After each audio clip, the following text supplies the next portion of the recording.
महाभारत के युद्ध में कौरवों की ओर 11 अश्वरोही सेना और पांडवों की ओर 7 अश्वरोही सेना ने भाग लिया था। यानी इस युद्ध में सभी महारथियों और सेनाओं को मिलाकर करीब 50 लाख से ज़्यादा लोगों ने भाग लिया था। लेकिन यहाँ एक सवाल उठता है कि इतनी विशालकाय सेना के लिए युद्ध के दौरान भोजन कौन बनाता था और कैसे यह सब प्रबंध करता था। और सबसे बड़ा सवाल यह है कि हर दिन हज़ारों लोग मारे जाते थे, तो शाम को खाना किस हिसाब किताब से बनता था। दर्शकों, आइए जानते हैं आज की इस वीडियो में। नमस्कार दर्शकों, पीपीएस नॉलेज पर एक बार फिर से स्वागत है।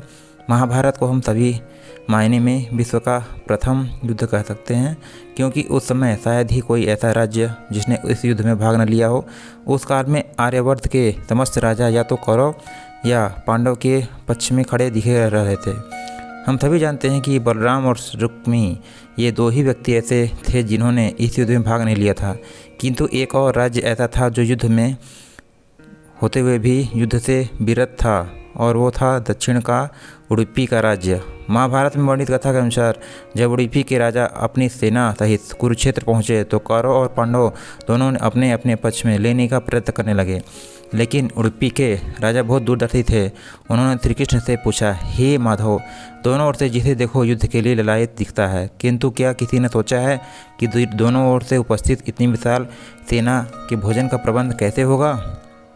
इस पर श्री कृष्ण ने कहा, महाराज, आपने बिल्कुल सही सोचा है। आपके इस बात से यह प्रतीत होता है कि आपके पास इसकी कोई योजना है। अगर ऐसा है तो कृपया बताएं।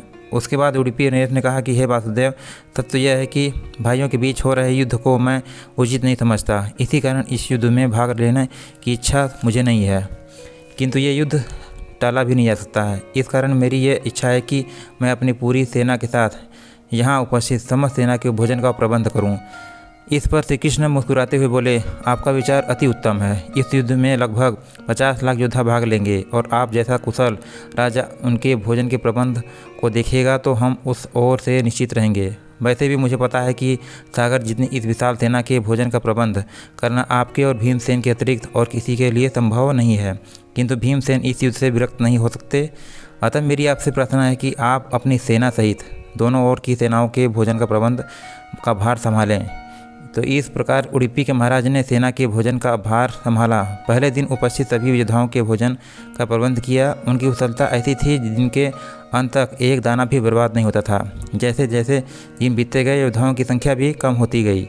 ये दोनों ओर के योद्धाओं को देखकर आश्चर्यचकित रह जाते थे कि हर दिन के अंत तक उडुपी नरेश केवल उतने ही लोगों के भोजन बनाते थे जितने वास्तव में उपस्थित रहते थे। किसी को समझ नहीं आ रहा था कि आखिर उन्होंने ये कैसा पता चल जाता है कि आज कितने योद्धा मृत्यु को प्राप्त होंगे, ताकि उस आधार पर भोजन की व्यवस्था करवा सकें। इतनी विशालकाय सेना के भोजन का प्रबंध करना अपने आप में ही एक आश्चर्य था, और उस पर भी इस प्रकार की दिन के अंत तक अन्न का एक दाना भी बर्बाद न हो, ये तो किसी चमत्कार से कम नहीं था। अतः 18वें दिन युद्ध समाप्त हुआ और पांडवों की जीत हुई। अपने राजाभिषेक के दिन आखिरकार युधिष्ठिर से रहा नहीं गया, और उन्होंने उडुपी नरेश से पूछ लिया कि हे महाराज, समस्त देशों के राजा हमारी प्रशंसा कर रहे हैं कि हमने कम सेना होते हुए भी उस सेना को परास्त किया जिसका नेतृत्व पितामह भीष्म, गुरु द्रोण और हमारे ज्येष्ठ भ्राता कर्ण जैसे महारथी कर रहे थे। किंतु मुझे लगता है कि हम सबसे प्रशंसा के पात्र तो आप हैं, जिन्होंने न केवल इतनी विशालकाय सेना के भोजन का प्रबंध किया, अभी तो ऐसा प्रबंध किया कि अन्न का एक दाना भी व्यर्थ न हो पाया। मैं आपसे इस कुशलता का रहस्य जानना चाहता हूँ।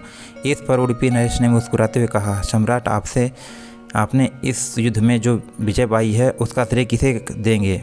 इस पर युधिष्ठिर ने कहा, श्री कृष्ण के अतिरिक्त इसका श्रेय और किसी को नहीं जा सकता है। यदि वे ना होते तो कौरव सेना को परास्त करना असंभव था। तब उडुपी नरेश ने कहा कि हे महाराज, आप जिसे मेरा चमत्कार कर रहे हैं वो भी श्री कृष्ण का ही प्रताप है। ऐसा सुनकर वहाँ उपस्थित सभी लोग आश्चर्यचकित हो गए। तब उडुपी नरेश ने इस रहस्य पर से पर्दा उठाया और कहा, हे महाराज, श्री कृष्ण प्रत्येक रात्रि को मूंगफली खाते थे। मैं प्रतिदिन उनके शिविर में मूंगफली गिन के रखता था, और उनके खाने के पश्चात गिन के देखता था कि उन्होंने कितनी मूंगफली खाई है। वे जितनी मूंगफली खाते थे उसके ठीक 1000 गुना सैनिक अगले दिन युद्ध में मारे जाते थे। अर्थात अगर वे 50 मूंगफली खाते थे तो मैं समझ जाता था कि अगले दिन 50,000 योद्धा युद्ध में मारे जाएंगे। उसी अनुपात में मैं भोजन कम बनाता था। यही कारण था कि भोजन कभी भी व्यर्थ नहीं हुआ। श्री कृष्ण के इस चमत्कार को सुनकर सभी उनके आगे नतमस्तक हो गए।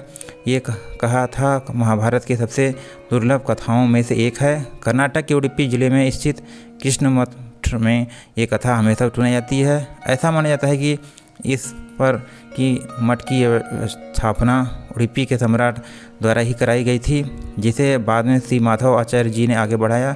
तो दर्शकों, उम्मीद करता हूँ कि आपको आज की वीडियो पसंद आई होगी, और यदि पसंद आई हो तो PPS नॉलेज को लाइक, शेयर एंड सब्सक्राइब करना ना भूलें। धन्यवाद।